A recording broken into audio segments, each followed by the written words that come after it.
다같이 일어나서 묵도하심으로 오순절 후 13번째 주일 예배 하나님 앞에 함께 드리겠습니다.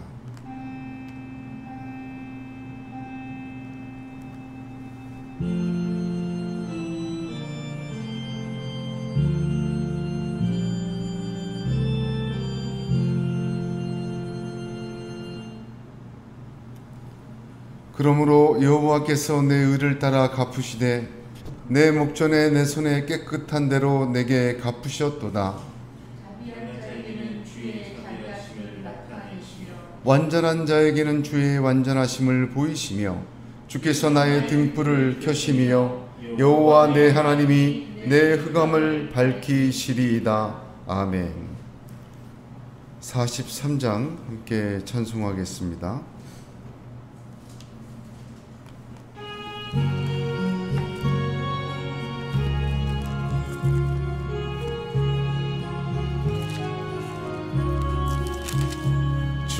즐겁게 안식할 날 반갑고 좋은 날 내 마음을 평게 하니 즐겁고 기쁜 날 이 날에 천하 만민 다 보좌 앞에서 참되신 삼위일체 다 찬송 부르세.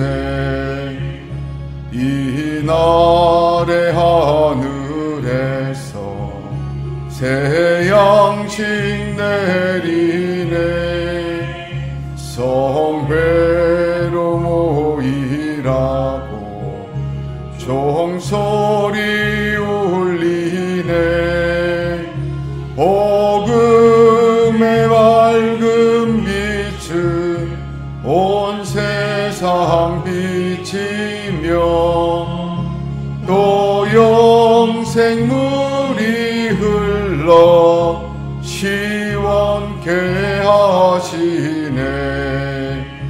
이 주일 지킴으로 새 은혜 입어서 영원히 쉬는 곳에 다 올라갑시다.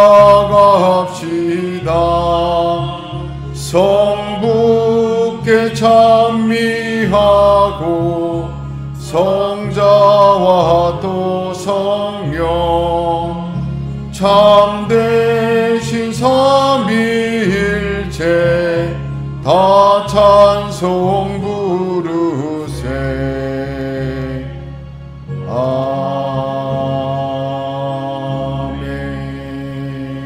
아멘. 주보에 있는 감사와 참회의 기도 함께 읽으며 각자 기도하겠습니다. 우리의 생명의 떡이요 참된 음료이신 예수님을 찬양합니다. 내 집은 만민이 기도하는 집이라고 하신 주님의 말씀을 다시 기억합니다.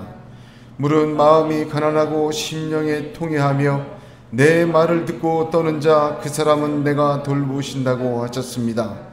좁은 문으로 들어가기를 힘쓰라고 하셨지만 쉽고 넓은 길만 찾아다녔습니다.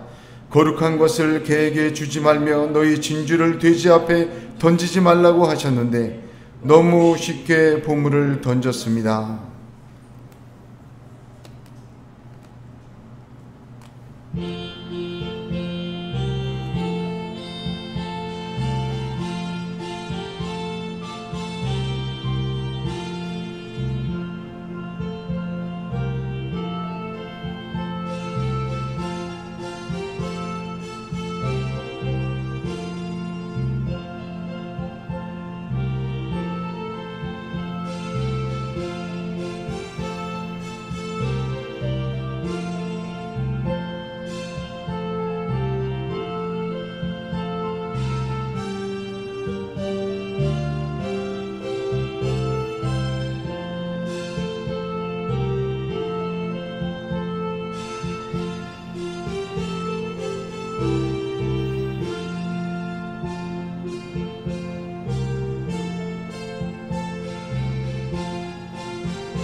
이러므로 내가 내게 말하노니 그의 많은 죄가 사하여졌도다.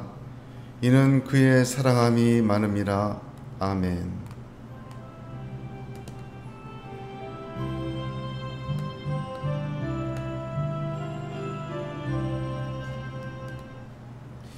사도신경으로 함께 신앙 고백하겠습니다.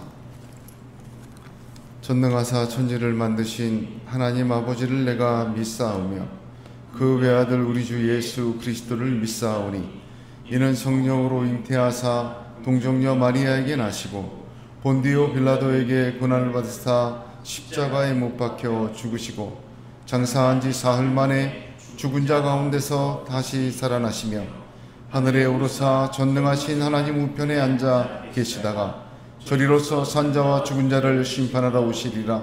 성령을 믿사오며 거룩한 공회와 성도가 서로 교통하는 것과 죄를 사하여 주시는 것과 몸이 다시 사는 것과 영원히 사는 것을 믿사옵나이다. 아멘.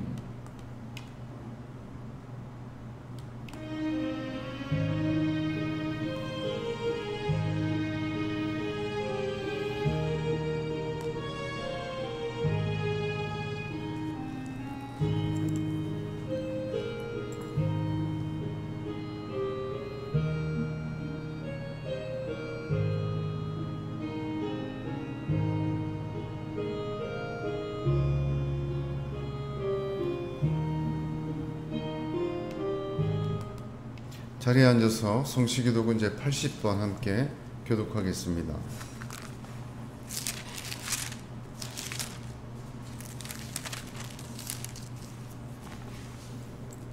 고린도후서 4장입니다. 성시교독 제80번.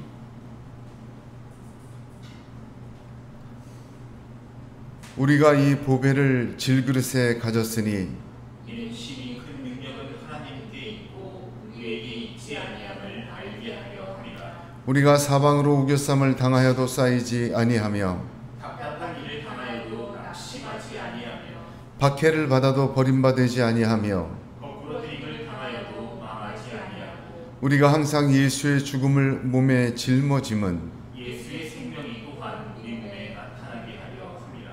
우리 살아있는 자가 항상 예수를 위하여 죽음에 넘겨짐은 예수의 생명이 또한 우리 죽을 육체에 나타나게 하려 함이라. 아멘.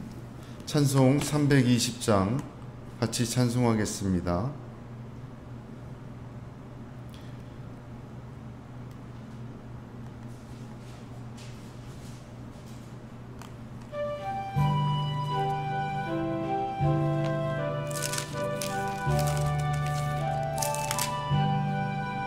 나의 죄를 정케 하사 주의 일꾼 삼으신 구세주의 넓은 사랑 항상 찬송합니다.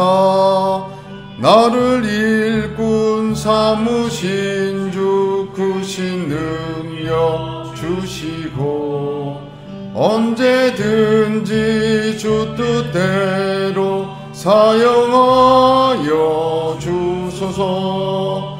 내게 부어 주시려고 은혜 예비하신 주의 은혜 채워주사 능력 있게 하소서.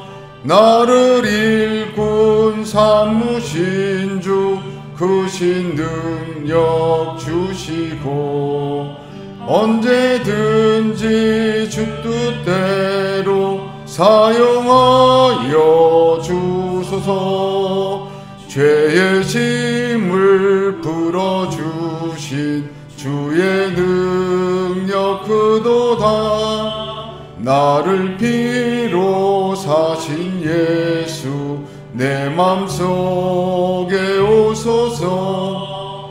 나를 일꾼 삼으신 주 크신 능력 주시고 언제든지 주 뜻대로 사용하여 주소서.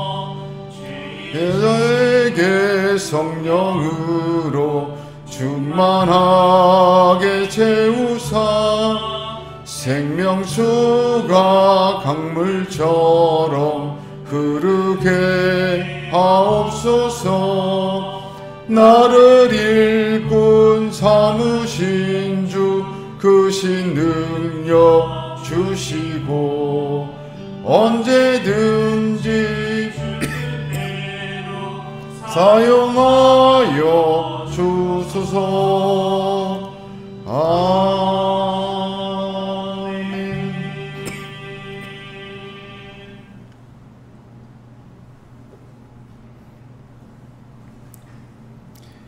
다 함께 기도하겠습니다.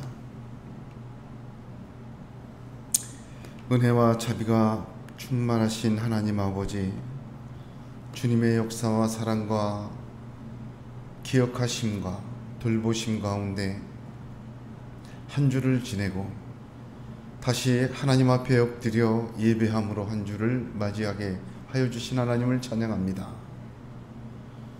하나님 아버지, 패역한 세대 속에서 혼란하고 혼탁한 세대 속에서 생명의 빛이 되어 주시고 생명의 물이 되어 주시며 생명의 양식이 되어 주셔서 하나님의 사람으로 이 땅을 살아내고 나그네와 같은 이 땅의 삶을 천국으로 향하는 믿음과 은혜의 지혜에 충만하게 임하여 주시옵소서. 분단 조국을 기억하여 주시옵소서. 남북으로 갈라진 이 80년 가까운 세월을 하나님 기억하여 주시옵시고 주님께서 이 땅을 치료하여 주시옵소서. 38선으로 가라막힌 이 땅의 분단을 기억하시며 하나님의 은혜와 역사 가운데 하나 되게 하시되 주여 복음으로 하나 되게 하여 주시옵시고 믿음으로 하나 되게 하여 주시옵시고 하나님 평양에서 이 부산까지 하나님의 복음이 만방으로 퍼졌던 그 시절을 기억하오니 하나님의 은혜를 허락하여 주셔서 이 나라 이 민족 이 백성이 전 세계를 향하여 복음을 증거하는 나라 되게 하시고 복음으로 또 믿음으로 평화적으로 통일되어 하나님의 뜻과 사랑과 살아계심의 역사를 이 세계의 역사 가운데 나타내는 민족과 나라 되게 축복하여 주시옵소서. 하나님께서 이 땅뿐만 아니라 전 지구에 코로나의 역병을 돌게 하셨습니다. 이 엄청난 재앙 속에서 두려움 속에서 반목 속에서 하나님 저희를 건져 주시옵소서. 성도들의 기도를 통하여 이 지구를 치유하여 주시옵시고 하나님 창조하신 이 땅을 하나님의 질서와 하나님의 뜻 가운데 회복시켜 주시옵소서. 하나님 어려운 시절을 지나가고 있는 성도들을 기억하여 주시고 이 코로나 역병 속에서도 주 예수 그리스도의 이름으로 강건케 하여 주시옵시며 온갖 소리가 난무해도 헤아려 듣게 하여 주셔서 있는 자는 더 받는다고 하신 것처럼 그 듣는 것 헤아림을 통하여 하나님의 놀라운 은혜 더 받게 하여 주시옵소서. 오히려 이때에 예수 외에는 갖고 있던 것이 떨어져 나가고 말씀과 하나님 외에 붙어 있던 것들이 다 떨어져 나가 온전히 남아야 될 것만 남게 하시고 붙들어야 될 것만 붙들게 하시고 하나님 우리가 참으로 주의 집중하고 엎드리고 붙들고 순종하게 나갈 것이 무엇인지를 더욱 분명하게 알게 하여 주시옵소서. 예언교회를 기억하시고 축복하시니 감사합니다. 하나님 하늘의 계시를 열어 보여주셔서 하나님 나라의 비밀을 나누게 하신 하나님을 찬양합니다. 이 말씀이 하나님 힘을 얻게 하여 주시옵소서. 하나님 나라로 임하게 하여 주시옵소서. 개인에게 임하여 하나님 나라가 하나님 공동체에 임하게 하여 주시옵시고 공동체에 임한 하나님 나라가 이 나라 이 민족 이 지구에 임하는 하나님의 나라의 역사와 통치와 능력이 퍼져나가는 겨자씨와 같은 믿음 하나님 나라의 믿음 하나님 나라의 축복 그 임재하심이 넘치게 하여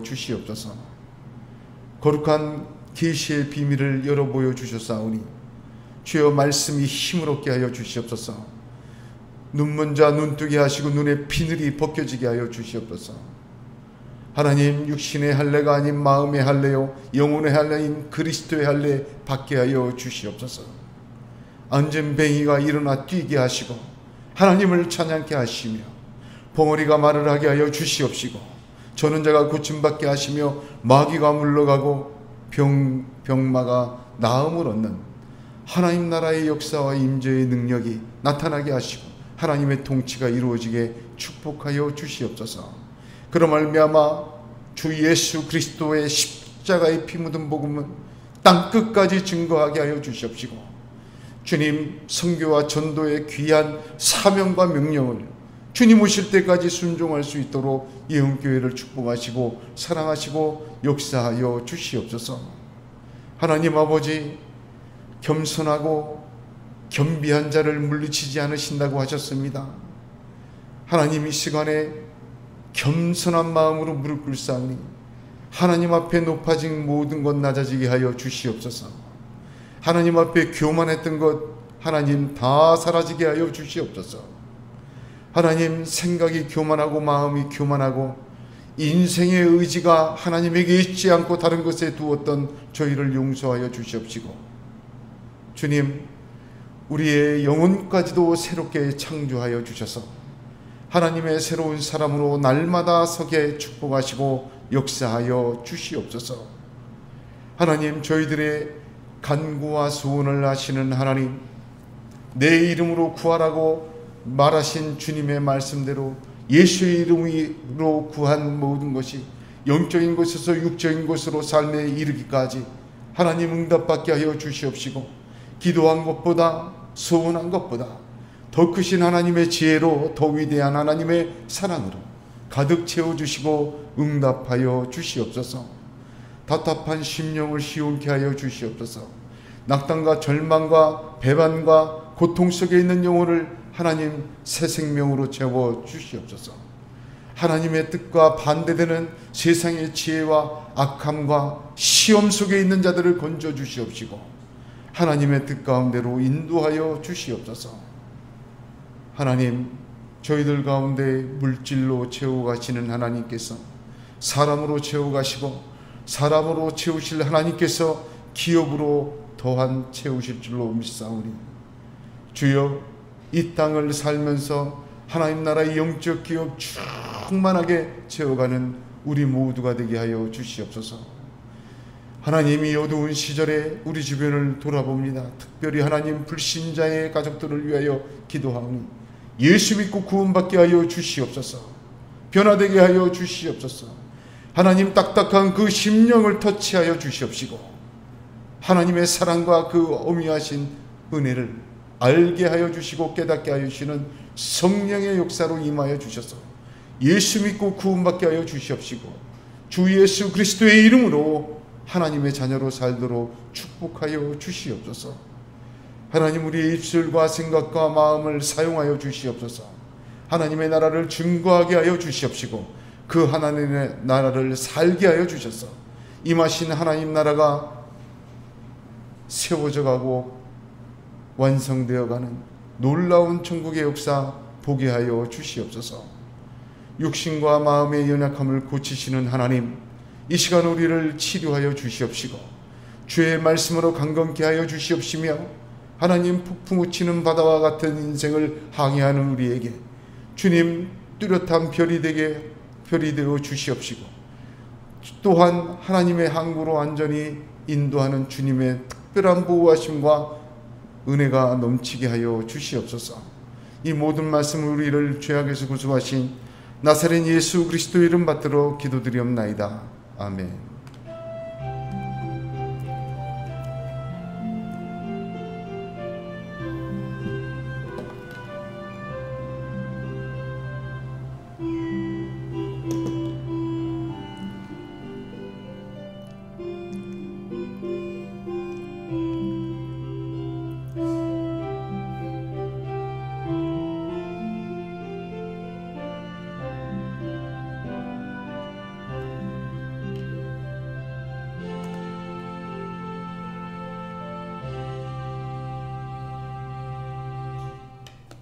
오늘 하나님께서 우리에게 주시는 말씀은 신약성경 마태복음 6장 33절 말씀입니다.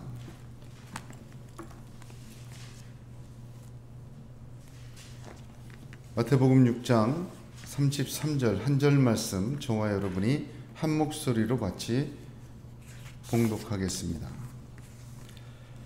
그런즉 너희는 시작. 그런즉 너희는 먼저 그의 나라와 그의 의를 구하라. 그리하면 이 모든 것을 너희에게 더하시리라. 아멘. 이 구절의 말씀을 이제 오늘 이번 주와 다음 주까지 두 주에 걸쳐서 함께 자세히 은혜 나누기를 원합니다. 부실공사라는 말을 사전에서 찾아보면 적합한 재료를 사용하지 않거나 적정한 시간을 지키지 않고 불성실하게 시행한 공사라고 정의되어 있습니다. 부실공사는 한마디로 탐욕이 문제입니다. 비정상적인 방법을 사용해서라도 보다 많은 이윤을 남기기 위하여 후일에는 어떻게 됐든지 간에 그대로 공사하고 잘못 공사하는 것을 보게 됩니다. 부실공사로 어려움을 내내 겪는 분도 보지만 부실공사로 사람들이 죽어나가는 참 그런 끔찍한 결과 우리가 주변에서 많이 보지 않았습니까? 과거에는 삼풍백화점 붕괴가 있었고 성수대교 붕괴라는 것도 있었습니다. 너무 많은 사람들이 그때 죽거나 다치고 고통을 당했습니다. 인터넷에 부실공사를 검색해 보면 중국의 부실공사 이런 화면들이 많이 나오더라고요. 어떻게 저렇게 지어놓을 수 있을까 싶을 정도로 엄청나고 그렇게 부실하게 지어놓는 것은 많은 비정상적인 방법으로 돈을 더 가지려는 탐욕에 의한 것입니다. 부실공사는 사실 하자보수라는 걸 통해서 고치고 보강하고 그래서 어떻게든 계속해서 살아갑니다. 그런데 부실공사한 건물은 언제나 문제가 터져 나와요. 시간이 지나면 이거면 되겠지 하면 또 다른 게 터지고 경험상 그렇습니다. 애초에 제대로 짓지 않으면 아무리 고쳐도 늘 부실한 상태로 있는 것을 보게 됩니다. 그런데 부실공사보다 더 안 좋은 것은 아예 짓지 말아야 될 곳에 건축을 한 경우입니다. 이건 답이 없어요. 부실공사 안 하고 아무리 잘 지었어도 산사태 나기 쉬운 곳 안에다가 그대로 지어놓으면 궁전을 지어놓어도 이거 위험합니다. 물이 넘치는 강가에다가 아무리 튼튼하게 지어놔도 강이 크게 한번 범람하면 한순간에 다 떠내려가 버리고 마는 것입니다. 어디다 짓느냐? 이거는 부실공사보다 더 중요한 이야기입니다. 제가 교회 건축을 해봐서 조금 알아요. 건축에 대해서. 누가 지었느냐, 무슨 재료로 지었느냐, 그것도 중요하더라고요. 즉 시공사, 시행사가 누구냐. 제가 부목사로 있던 교회는 굉장히 큰 교회였는데 그 교회 건물은 지금도 준공이 안 나 있습니다. 그렇게 큰 교회 건물을 지으면서 옛날에 한 40년 전에 건물을 지으면서 빌라 건축하는 건축업자가 지었대요. 그 건물을. 그 대규모 집합장소를. 그럼 오죽했겠습니까? 누가 지었느냐? 1급 건설사가 지었느냐? 3급 건설사가 지었느냐? 굉장히 중요합니다. 또 무슨 재료를 썼느냐? 레미콘이 들어오면 확인해야 돼요. 물을 많이 섞었는지. 철근이 들어와도 그 10cm 직경이 10cm짜리가 들어왔는지 5cm를 집어넣고 그냥 타설해버리면 그건 모르는 겁니다. 다시 부술 수도 없고 이거 심각하게 돼요. 누가 지었는가, 적정한 재료를 사용했는가, 전부 그것도 부실공사냐 아니냐에 큰 영향을 미치는 것을 볼 수 있습니다. 우리 인생과 믿음의 건축도 똑같습니다. 성경은 그렇게 이야기를 합니다. 부실공사하지 말아라. 부실공사하면 천국 가서도 해먹어요. 특별히 부실공사 이전에 더 기초적으로 돌아가서 잘못된 곳에 건축하지 말아야 돼요. 인생과 믿음도 애시당초 세워서는 안 되는 곳에 세우면 이게 답이 없어요. 언젠간 무너집니다. 신앙이라는 게, 믿음이라는 게 은혜롭고 뭐 확신 있고 이렇게 날마다 이렇게 좀 안정되어 가고 그래야 되는데, 이거는 뭐 아무리 잘 지고 즐겨도 늘 불안해요. 30년을 예수 믿고 40년을 예수 믿어도 늘 세상 이야기에 혹하고 넘어가요. 늘 불안해요. 신앙과 인생이 부실공사로 세워지면 반드시 문제가 생깁니다. 하자 보수도 정도 것이지, 잘못된 곳에 세우고 잘못 세워놓으면 평생 하자 보수하다가 끝납니다. 회개하고 매맞고 돌아오고 이러다 끝나요. 광야에서 이스라엘 백성을 보게 되면 하나님이 애굽에서 끌어내어 하나님의 위대한 민족과 나라로 세우시려고 가나안 땅으로 이끌어 가십니다. 그런데 가데스 바네아에서 정탐 12를 보내고는 반역을 해요. 애굽으로 돌아가자. 우리 인도할 신을 새로 만들고 다시 장관을 새로 뽑고 애굽으로 돌아가자. 모세는 죽여버리고 애굽으로 돌아가자. 여러분, 가나안에다가 세우는 것이 부실공사든 뭐든 하자보수에 가면서 어떻게 끌고 가는 건데, 애굽으로 돌아가면 이건 답이 없어요. 왜? 터가, 기초 자체가 이거는 될 기초가 아니에요. 건축해서는 안 되는 곳이에요. 애굽으로 돌아간다 했을 때 하나님이 다 죽인다 그랬어요. 모세 너로부터 새로 시작해야 된다. 이거 어디다 세우느냐? 애굽으로 돌아가서 세운다고 했을 때 하나님 절대로 용납 안 하십니다. 애굽으로 돌아가지 못하게 막으시고는 어떻게 하셨어요? 가나안에도 못 들어가겠어요. 너무 부실하니까. 광야 40년 동안 소멸되고 말았습니다. 이스라엘 백성은 하나님의 손길을 거부하고 그 세우심을 복종하지 않았습니다. 자신들의 생각과 계획과 뜻대로 가나안이 아니라 애굽으로 돌아가 삶과 믿음을 세우려고 했어요. 하나님이 못 가게 하시고 그들을 40년 동안 소멸시키신 거예요. 누가복음 19장에 10문화의 비유가 있습니다. 한 문화 받은 사람이, 그죠?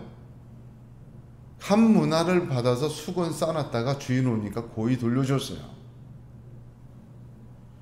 그 종이 이렇게 얘기합니다. 이는 당신이 엄한 사람인 것을 내가 무서워함이라. 당신은 두지 않은 것을 취하고 심지 않은 것을 거두나이다. 자기 생각, 자기 판단대로 하나님을 설계했어요. 거기에 인생과 믿음을 세웠습니다. 그러자 주인은 그러면 어찌하여 내 돈을 은행에 맡기지 아니하였느냐? 그리하면 내가 와서 그 이자와 함께 그 돈을 찾았으리라. 곁에 섰는 자들에게 이르되 그 한 문화를 빼앗아 10문화 있는 자에게 주라 하셨습니다. 이 10문화의 비유에서 한 문화 받은 종은 아예 세우지 말아야 될 자기의 터 위에, 자기의 생각, 자기의 판단 위에 신앙과 민생을 설계했다가 다 뺏겨버렸습니다.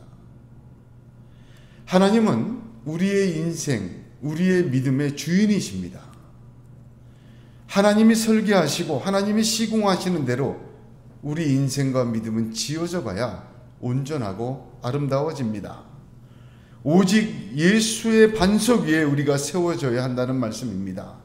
고린도전서 3장 11절에 이 닦아둔 것 외에 능히 다른 터를 닦아둘 자가 없으니 이 터는 곧 예수 그리스도라 하였습니다. 그렇습니다. 예수 위에 우리가 세워져야 돼요. 우리의 인생도 우리의 믿음도 예수라는 반석 위에, 그 신령한 반석 위에 세워져 나갈 때에 거기에 소망이 있는 겁니다. 성경은 에베소서 2장 20절 22절에 너희는 사도들과 선지자들의 토 위에 세우심을 입은 자라 그리스도 예수께서 친히 모퉁이 돌이 되셨느니라. 그의 안에서 건물마다 서로 연결하여 주 안에서 성전이 되어가고 너희도 성령 안에서 하나님이 거하실 처소가 되기 위하여 그리스도 예수 안에서 함께 지어져 가느니라 하였습니다.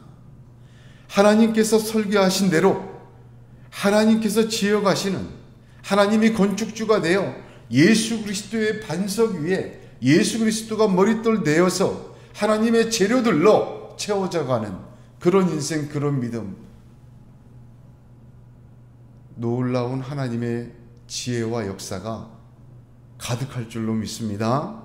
그러므로 유다서 1장 20절과 21절은 사랑하는 자들아 너희는 너희의 지극히 거룩한 믿음 위에 자기를 건축하며 성령으로 기도하며 하나님의 사랑 안에서 자기를 지키며 영생에 이르도록 우리 주 예수 그리스도의 긍휼을 기다리라 하였습니다.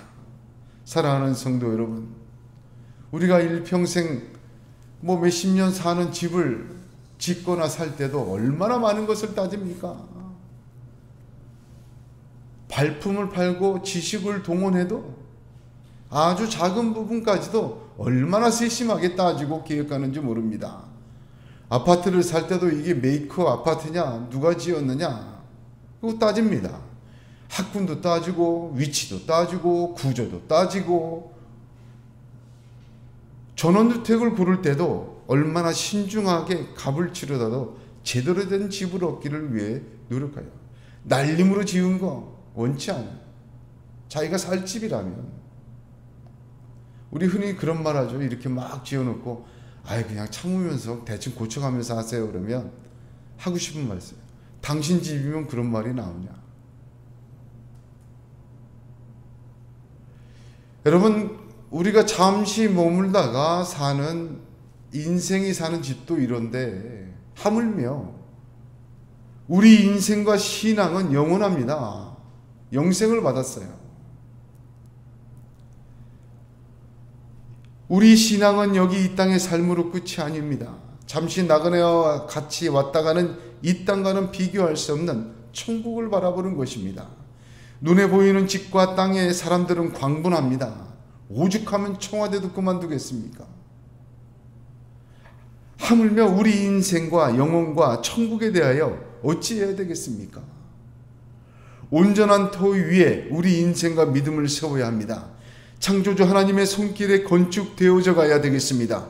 오직 예수의 반석 위에 말씀의 재료와 기도와 찬양과 긍휼과 예배와 헌신으로 우리가 세워져 가야 되겠습니다. 그럴 때 성령께서 역사하시고 하나님은 그러기를 원하고 계십니다. 이스라엘 백성처럼 목이 곧고 완악하여 광야에서처럼 하나님의 손길을 거부하고 자기의 설계와 자기의 지혜와 자기의 기술로 자기의 인생과 신앙을 세워가려는 시도를 하지 말아야 합니다. 오늘 주신 말씀은 매우 혁명적인 삶을 요구하시는 우리 주님의 설계도이십니다. 먼저 그의 나라와 그의 의를 구하라. 그리고 이 모든 것을 더하시는 하나님의 역사를 받으라는 거예요.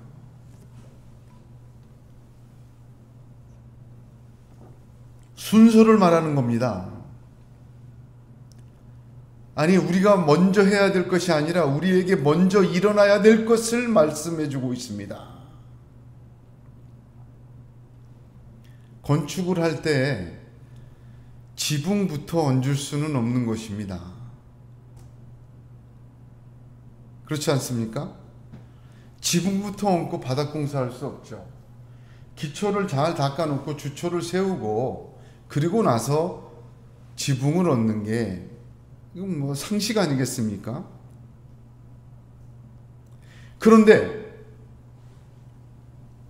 지붕을 바닥으로 삼고 바닥을 지붕처럼 얹으려고 하는 인생이 있단 말입니다.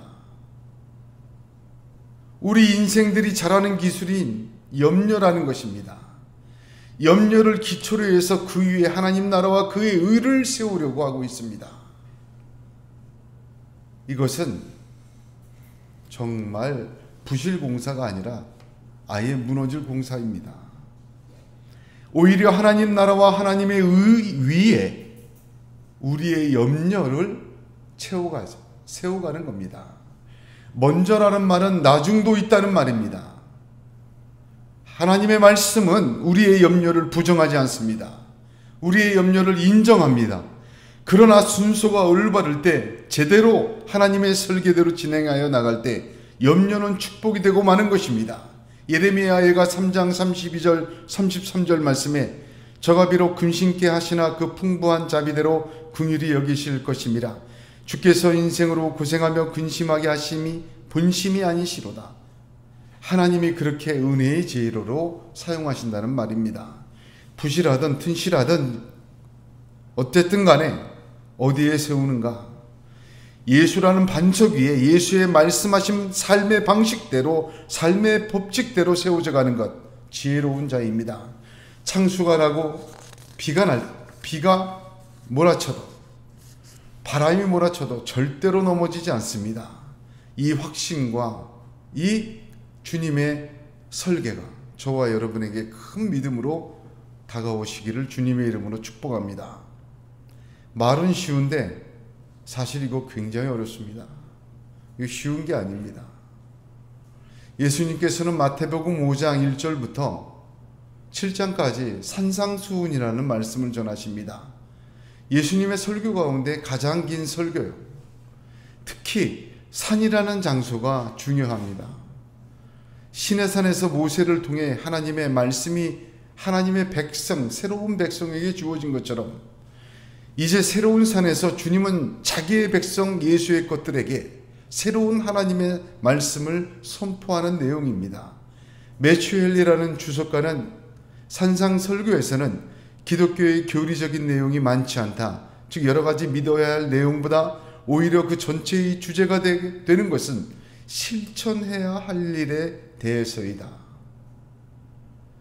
오늘 읽은 본문도 산상수훈 안에 있는 것이요. 특별히 6장 19절부터의 말씀의 결론적 대답이십니다. 우리가 보기에는 혁명적인 것 같지만 이게 하나님의 설계도요, 하나님의 방식이요, 하나님의 지혜임을 믿으시길 바랍니다. 하나님께서 하나님의 백성에게 새로운 삶의 지침을 주신 것입니다. 시내산에서 이스라엘에게 내 백성이 되리라 하면서 10가지 삶의 지침을 주신 십계명처럼 산상수훈은 예수님을 통해 주신 예수 그리스도의 것, 성도들에 대한 새로운 삶의 법칙, 하나님의 지혜라는 뜻입니다. 본문 6장 19절은 하늘의 보물을 쌓으라. 눈이 성하면 온몸이 밝을 것이다. 한 주인이 두 주인, 즉 하나님과 재물을 겸하여 섬기지 못한다. 그러므로 너희가 목숨을 위하여 무엇을 먹을까, 무엇을 마실까, 몸을 위하여 무엇을 입을까 염려하지 말라. 공중의 새를 보라, 들의 백합화를 보라. 이방인이 구하는 것을 구하지 말라. 너희 하늘 아버지께서 이 모든 것이 너희에게 있어야 할 줄을 아신다 한 다음에 결론적으로 하신 말씀입니다. 지금 여기 말씀하시는 것이 쉽습니까? 어렵습니다. 하늘에 보물 쌓아두기가 쉽습니까? 어렵죠. 대부분의 사람은 쌓아둘 보물 자체가 없어요. 하늘에 쌓았던 이 땅에 쌓았던 쌓아둘 보물 자체가 없어요. 그러다가 보물이 생기기 시작하면 그걸 하늘에 쌓는 건 더 어렵습니다. 정말 하루 벌어 하루 먹고 살다가 보물이 생겼는데 하늘에 쌓는 거 정말 어려워요. 그래서 과거에 두 랩돈을 예수님이 가장 크다고 하신 거예요. 보물이 있는 곳에 내 마음도 있다고 하셨는데 정말 이거 어려운 말씀입니다. 눈은 몸의 등불이라 하셨습니다. 눈이 나쁘면 온몸이 어두울 것이고, 성하다는 단어를 다르게 표현하면 순전하면 온몸이 밝을 것이라고 하셨습니다. 눈은 몸의 등불이라. 눈이 어두우면요, 인생이 어두운 사람이에요. 인생이 깜깜한 사람. 아무리 해박해도요, 인생이 깜깜한 사람이에요. 무슨 말이냐? 이 눈이 나쁘다는 건, 눈은 몸의 등불인데 눈이 나쁘면 온몸이 어두운다, 이 말은 시력이 없다는 뜻이 아니에요. 마태복음 7장 5절에 외식하는 자여 먼저 내 눈 속에서 들보를 빼어라. 그 후에야 밝히 보고 형제의 눈 속에서 티를 빼리라 하셨어요. 자기 눈 속에 들보를 빼야 밝아져요. 눈은 몸의 등불이에요. 이거 정말 진리입니다.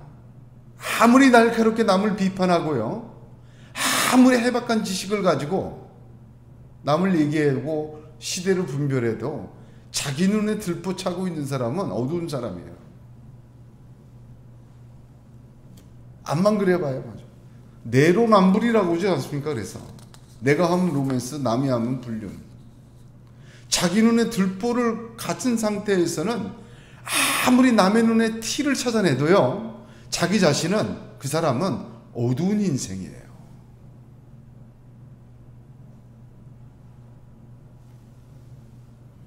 대부분이 그렇지 않습니까? 자기 눈에 들보 빼내는 거 굉장히 어려운 것입니다. 이거 쉽지 않아요. 자기 눈에 들보를 먼저 보고 빼는 사람 정말 대단한 사람입니다. 두 주인을 섬기지 못한다고 하셨습니다. 잘 봐야 됩니다. 주인이에요, 주인. 두 주인을 겸하여 섬기지 못한다. 하나님과 재물을 겸하여 섬기지 못한다. 이를 미워하면 저를 좋아하고, 이거 하나밖에 선택 못한다는 거예요.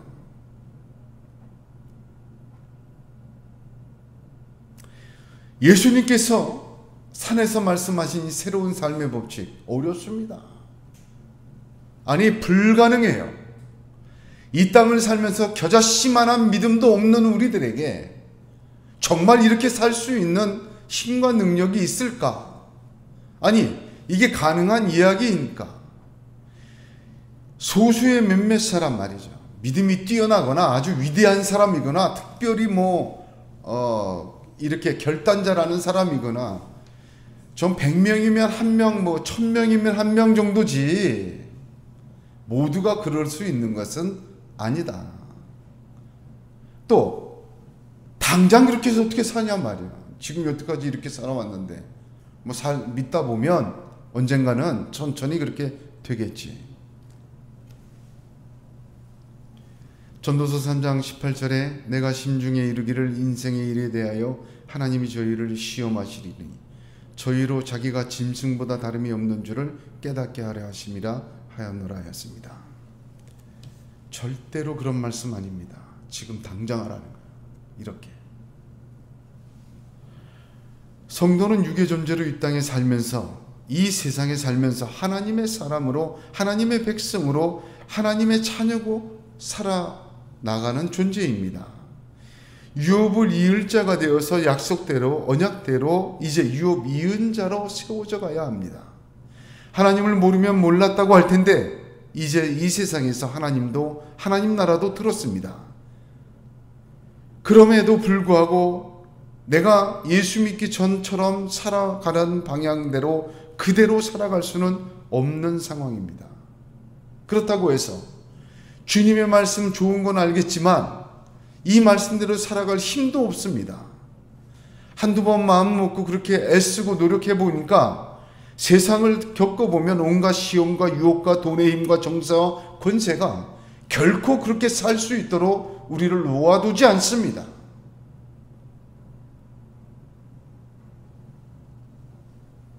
그렇다면 이 산상수훈의 가르침은, 이 삶의 지침은, 구원받은 하나님의 사람들의 삶의 지침은 그저 사상누각이고 몇몇 사람에 해당하는 것이고 그랬으면 좋겠다는 하나님의 바람입니까? 언젠가는 이렇게 되겠지라는 최종의 목표입니까? No, 절대로 아닙니다. 주님께서 구원받은 모든 성도들에게 지금 요구하시는 것입니다. 이 말을 듣고 행하는 자는 반석 위에 지은 자요, 지혜로운 자요. 이 말을 듣고 행하지 않는 자는 모래 위에 지은 어리석은 자다. 무너짐이 있습니다. 부실공사 하자 보수해 가면서 세워봐야 이게 문제가 돼요. 그렇기 때문에 지금 들어야 돼요. 우리 모두가. 단순히 고쳐가면서 어떻게 되는 게 아닙니다. 무너짐이 있기 때문입니다. 하나님은 우리의 인생과 믿음이 무너지기를 원치 않으세요. 고린도전서 3장 12절에서 15절을 보면 만일 누구든지 금이나 은이나 보석이나 나무나 풀이나 집으로 이 터 위에 세우면 각각 공력이 나타날 터인데 그날이 공력을 밝히리니 이는 불로 나타내고 그 불이 각 사람의 공력이 어떠한 것을 시험할 것임이라. 만일 누구든지 그 위에 세운 공력이 그대로 있으면 상을 받고 누구든지 공력이 불타면 해를 받으리니 그러나 자기는 구원을 얻되 불 가운데서 얻은 것 같으리라 하였습니다. 어디에 어떻게 인생과 믿음을 여기서 세워가느냐? 반드시 시험받습니다. 불과 물의 시험이 있습니다. 그래서 무너질 것은 무너지게 하셔요. 상 받을 것은 상 받고 해 받을 것은 해 받고. 무너짐이 심한, 이거 심한 경고입니다. 따라서 이 모든 말씀은 우리에게 이루어지는 당장 지금의 하나님의 지혜요, 하나님의 말씀입니다. 믿으시길 바랍니다. 하나님은 우리 진흙과 같은 인생이 겪는 세상의 어려움 알고 계십니다. 이 세상에서 보물을 하늘에 쌓기 어렵다는 것도 두 주인 겸하여 섬기지 못하는데 하나님만 섬긴다는 것이 거의 실패했다는 것도 남의 눈에 티는 보아도 내 눈에 들보는 보지 못하는 어두움이 일반적인 사실이라는 것을, 무엇을 먹을까 마실까 입을까 이방인의 구원과 염려를 하지 않는다는 것이 거의 불가능하다는 것을 하나님은 알고 계십니다. 시편 143편 2절에 주의 종에게 심판을 행치 마소서 주의 목전에는 의로운 인생이 하나도 없나이다. 오늘 말씀은 이 땅에서 하나님의 백성으로 살아갈 수 있는 길, 온전한 건축이 되어져 무너지지 않는 인생과 믿음을 세우는 길을 보여주신 말씀입니다. 경고와 명령이 아니에요. 먼저 그의 나라 의를 구하라. 그리하면 이 모든 것을 더하리라. 어떤 모든 것을 더해받는 어떤 비결도 아닙니다.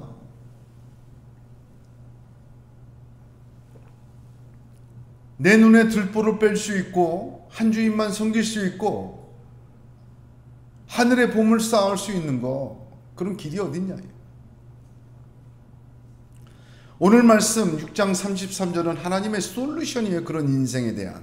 알고 계세요. 우리가 겨자씨만한 믿음도 없다는 거. 이 불가능한 존재들이 하나님의 지혜로 건축되어져 가는 인생이 되는 길을 하나님이 여기서 한마디로 한 절로 보여주신 것입니다. 누가복음 18장 27절에 가라사대 무릇 사람이 할 수 없는 것을 하나님은 하실 수 있느니라 하였습니다. 할렐루야. 우리는 할 수 없어요. 하나님은 하실 수 있습니다. 그러므로 하나님의 지혜대로 건축되어야 돼요. 너무 중요한 말씀이에요. 사람의 지혜, 사람의 생각, 사람의 공력으로는 할 수 없어요. 하나님이 하실 수 있어요. 하늘의 보물을 쌓는 것도, 한 주인 섬기는 것도, 염려하지 않는 것도 내가 하는 것 아니에요. 하나님이 하실 수 있어요. 모든 사람에게 요구하신 이 말씀들 속에서 하나님은 모든 사람이, 하나님의 자녀가 그렇게 살 수 있는 길을, 솔루션을 여기 보여주신 것입니다. 이 먼저라는 단어는 시간, 장소, 우선 모든 것을 의미하는데 영어 성경에는 first라고, 첫째라고 번역되어 있습니다. 먼저 그의 나라와 그의 의를 구하라는 거예요. 이것이 솔루션이에요. 하나님의 지혜예요. 하나님의 건축 방법이에요. 하나님의 재료예요. 그 반석 위에 모든 것을 하나님 자신이 더하신다는 약속이에요. 그의 나라와 그의 일을 구하는 것, 그 기초 위에 하나님은 이 모든 것을 더하여 채우시고 세워가신다는 은혜의 말씀입니다. 이게 하나님의 계획이에요. 저와 여러분의 인생과 믿음에 대한 하나님의 설계도예요. 그렇게 반드시 세워서 창수가 나고 바람이 불어도 무너지지 않게 하시고 승리하게 하시고 하나님의 위대한 것으로 세워가신다는 뜻이에요. 하나님의 지혜입니다. 하나님만이 하실 수 있는 무너지지 않는 설계와 건축이 마태복음 6장 33절의 말씀입니다. 이 땅에서의 삶은 만만치가 않습니다. 구약 성경의 이스라엘의 역사를 보면 이스라엘은 거의 실패했어요. 우리도 마찬가지입니다. 우리의 힘과 능으로 하려다 보면 실패합니다. 하나님께서 역사하셔야 돼요. 로마서 8장 26절에 이와 같이 성령도 우리 연약함을 도우시나니 우리가 마땅히 빌 바를 알지 못하나 오직 성령이 말할 수 없는 탄식으로 우리를 위하여 친히 간구하신다 하셨습니다. 우리가 구하라 할 때 구하는 것조차 성령의 역사로 그 도우심으로 그 중보로 인도되는 거지. 그죠? 구하는 게 내가 하는 것, 내가 다 하는 건 아니에요. 하나님께서 우리의 구하는 것에 개입하십니다. 우리의 순종을 요구하시는 거예요. 하나님 나라와 그의 의를 구하는 순종을 요구하시는 거예요. 하나님은 우리의 연약함을 아시고 구하는 것조차 도우시는 하나님의 섭리가 있다는 은혜의 약속의 이 말씀을 가슴 깊이 붙드시길 바랍니다. 그렇게 구할 때 하나님의 나라가 하나님의 나라가 임하는 것은 하나님의 능력이 임하는 것입니다. 하나님의 역사가 임하는 것이고 하나님의 통치하심이 임하시고 하나님의 권세가 임하는 것입니다. 우리 힘으로 할 수 없기에 하나님 나라의 역사가 개인에게 임하여야 합니다. 그래서 구하는 것조차 우리의 우선적 의지와 순종을 요구하지만 결국 하나님의 역사로 가능한 것이지 우리 자신의 힘과 능력으로 가능한 것은 아닙니다.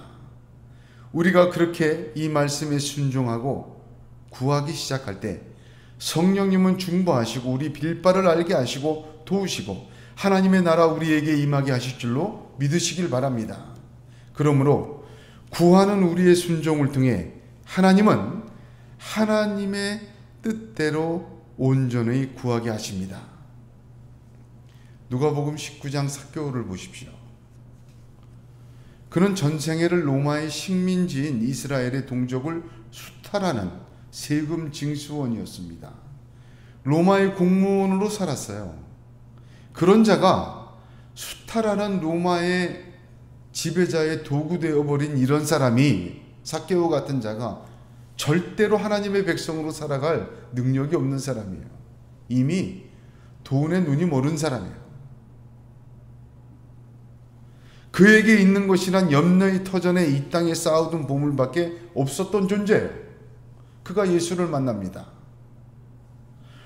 온통 남의 눈 속에 티만 뽑아낼 수밖에 없었던 존재예요.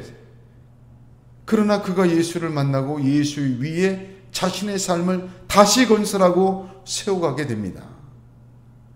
예수님은 그에게 너와 내 집에 오늘 구원이 임하였다라고 특이하게 표현하세요.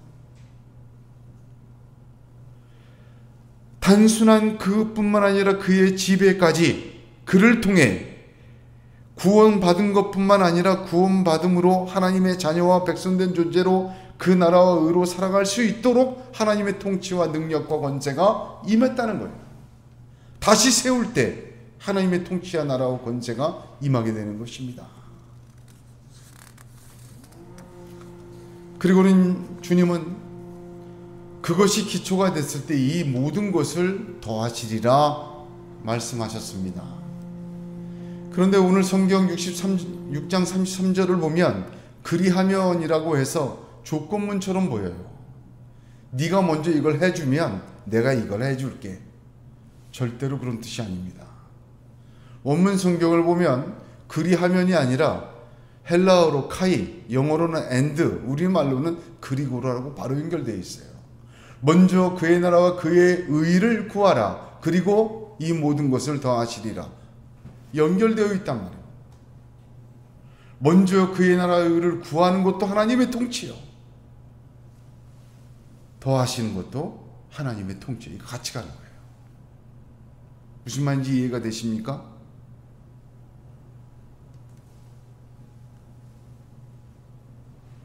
구하는 것과 더하는 것은 똑같은 하나님의 통치예요.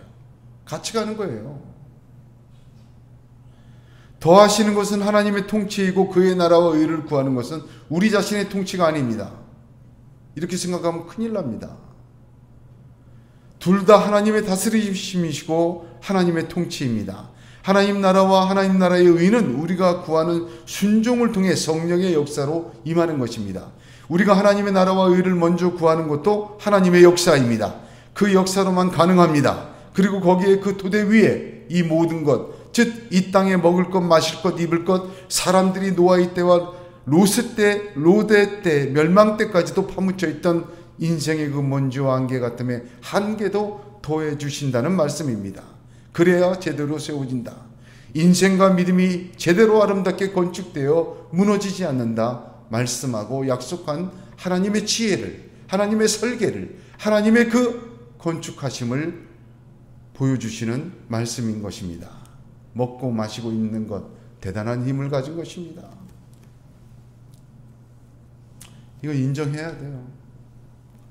지난주에 누가복음 17장, 누가복음 묵상하다가 누가복음 17장 26, 30절을 보면 노아의 때에 된 것과 같이 인자의 때에도 그러하니라. 노아가 방주에 들어가던 날까지 사람들이 먹고 마시고 장가들고 시집가더니 홍수가 나서 그들을 다 멸망시켰으며 또 롯의 때와 같으리니 사람들이 먹고 마시고 사고 팔고 심고 집을 짓더니 롯이 소돔에서 나가던 날에 하늘로부터 불과 유황이 비오듯 하여 그들을 멸망시켰느니라. 인자가 나타나는 날에도 이러하리라 하십니다. 같은 표현이에요. 주님 다시 오실 때도 세상은 이럴 거예요. 먹고 마시고, 사실 먹는다는 말에는 마시는 것까지 다 포함되어 있는데 특별히 먹고 마시고 입고, 여기 노아의 때, 여기 롯의 때 똑같은 표현을 쓰고 있습니다. 그러므로 먹고 마시고 입고 염려했어요. 노아의 때도 그랬고 롯의 때도 그랬고 주님 다시 오기 전에도 사람들은 그럴 거예요. 먹고 마시고 입고 이 삶의 행위는 똑같아요. 그 염려는 그때나 지금이나 똑같아요.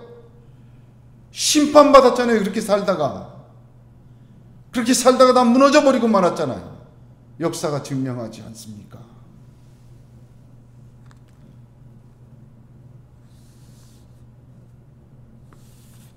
먹고 마시고 입는 것, 물로 심판하신다는 그날까지도 그랬어요. 얼마나 강한지 몰라요. 하나님께서 소돔을 심판하시는 전 그때까지도 이랬어요. 무엇을 먹을까, 무엇을 입을까, 몸을 위하여 무엇을 입을까 염려하지 말라 하셨어요. 이 염려는요 엄청난 위력을 가진 거예요. 동시에 그 염려하다가 죽었어요. 심판받았어요. 사랑하는 성도 여러분, 하나님께서는 인생이 먼지이심을 아십니다. 시편 103편 15절에 인생은 그날이 풀과 같으며 그 영화가 들의 꽃과 같도다 하셨습니다. 이렇게 덧없는 존재요, 연약한 존재임을 하나님은 알고 계십니다. 그럼에도 하나님께서는 우리 주 예수 그리스도의 십자가로 말미암아 이런 덧없는 존재인 우리를 새로운 신분, 새로운 나라를 주셔서 하나님의 위대한 유업을 이은 자로 만들어가길 원하십니다. 단순히 신분과 나라라 의를 주신 것 뿐만 아니라 그렇게 살 수 있는 하나님의 지혜를, 사람이 그렇게 살 수 없는데 하나님의 건축을, 하나님의 솔루션을, 하나님의 길을 역시 저와 여러분에게도 보여주신 것입니다. 너무 간단해요. 먼저 그의 나라와 의를 구하라는 것이에요. 이 기초 위에 세우라는 거예요. 그것이 유일한 해결책입니다. 하나님의 지혜와 하나님의 통치로 이루실 역사이기 때문입니다. 왜 내가 내 자신의 지혜와 생각과 염려로 하나님의 나라와 하나님의 의를 세우려고 하십니까? 여러분, 하나님이 세워가시는 저와 여러분이 되기를 간절히 소원합니다.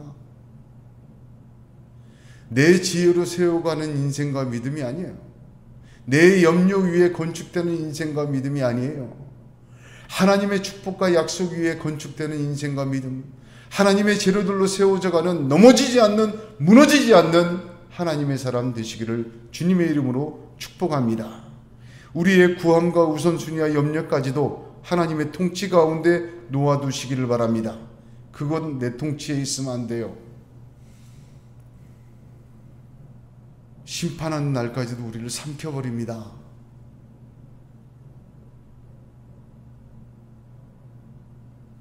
우리의 구함과 우선순위와 세상의 염려까지도 하나님의 통치에 놓아두을 때, 하나님은, 우리 아버지 하나님은 우리를 존재조차 새로운 피조물로 빚어나가시고 우리가 상상할 수 없었던 우리의 인생의 모습으로 완성해 가시는 것입니다. 하나님의 나라는 하나님의 지혜에 있고 하나님의 능력에 있습니다.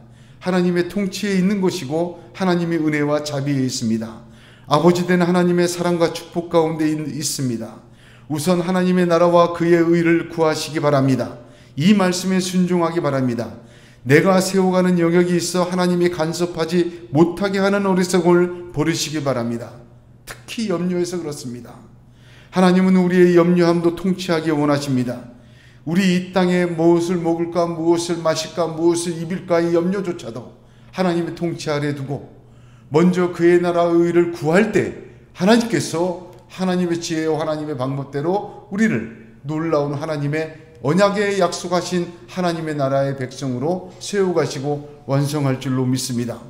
마태복음 6장 34절에 오는 이 말씀이 하나님의 솔루션이며 저와 여러분의 자의적 염려와 하나님을 허락하지 않는 인생의 성벽이 무너지는 계기의 말씀 되기를 주님의 이름으로 축복합니다. 우리의 모든 영역에서 하나님의 통치가 이루어지는, 하나님의 나라가 임하시는 그 역사가 오늘 말씀을 통해서 저와 여러분에게 이루어지기를 주님의 이름으로 축복합니다. 기도하겠습니다. 거룩하신 하나님 아버지, 은혜와 사랑에 감사와 영광을 드립니다.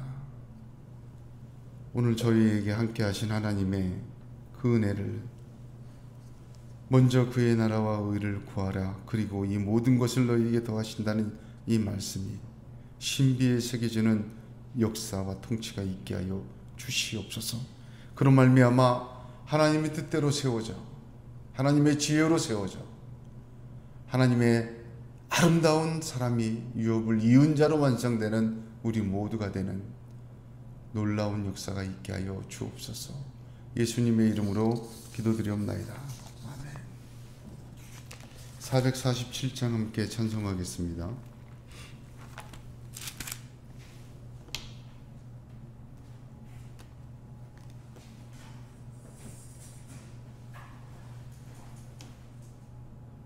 이 세상 끝날까지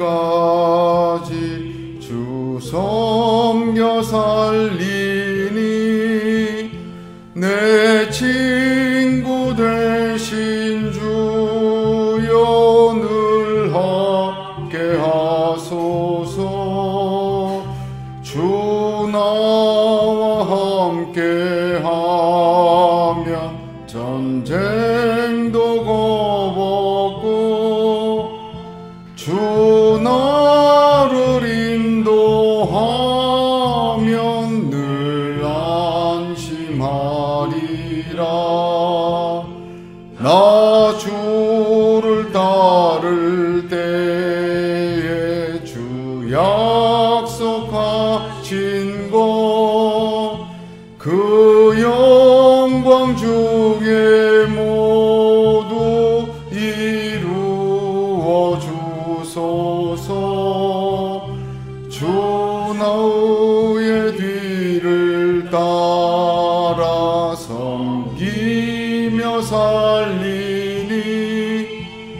그 크신 은혜 속에 날 인도하소서.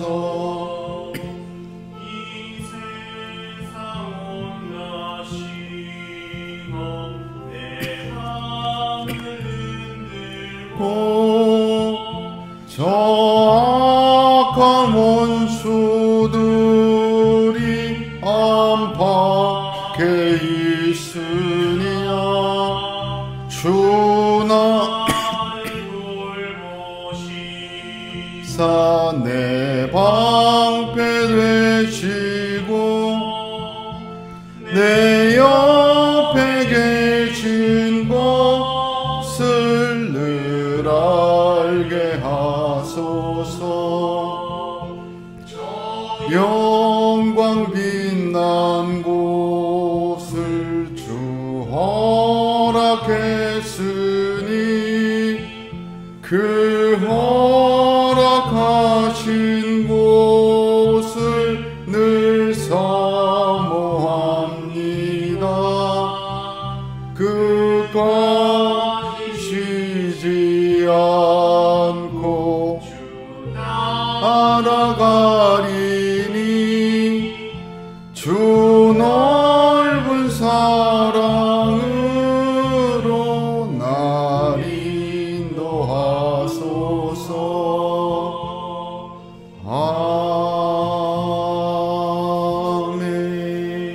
아멘.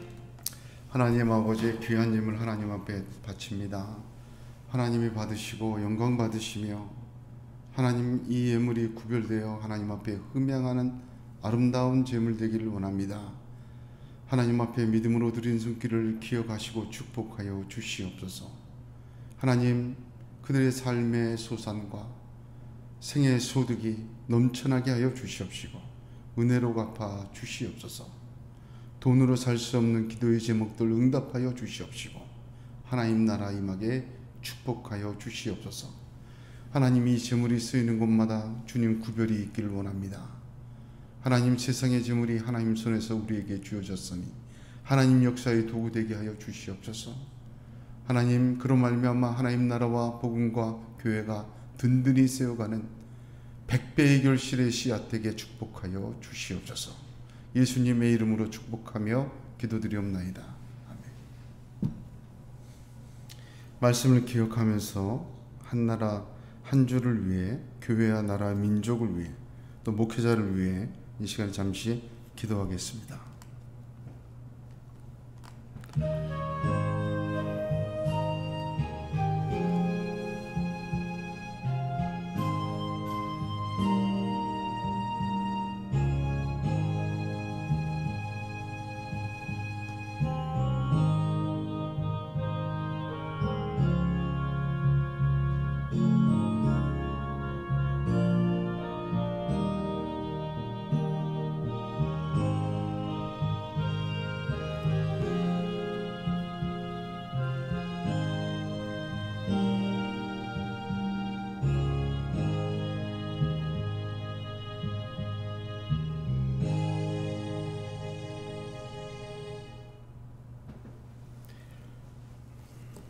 일어나서 찬송 1장 함께 찬양합니다.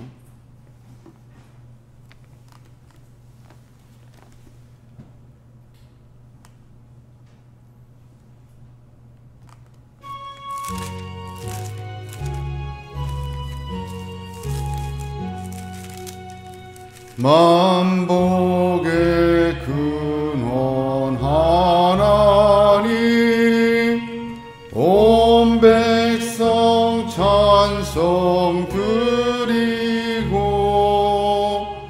저 천사여 찬송하세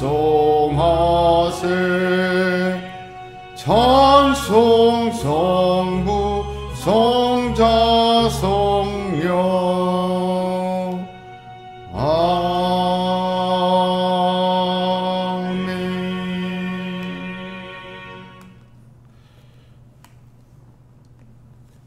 지금은 우리 주 예수 그리스도의 은혜와 하나님 아버지의 크신 사랑하심과 성령의 역사와 감동하심이 이 시간 먼저 그의 나라와 의를 구하라, 그리고 이 모든 것을 더하시라는 말씀을 신비에 새기고 돌아가는 우리 모두 위에 영원토록 함께 하시기를 축원하옵나이다. 아멘.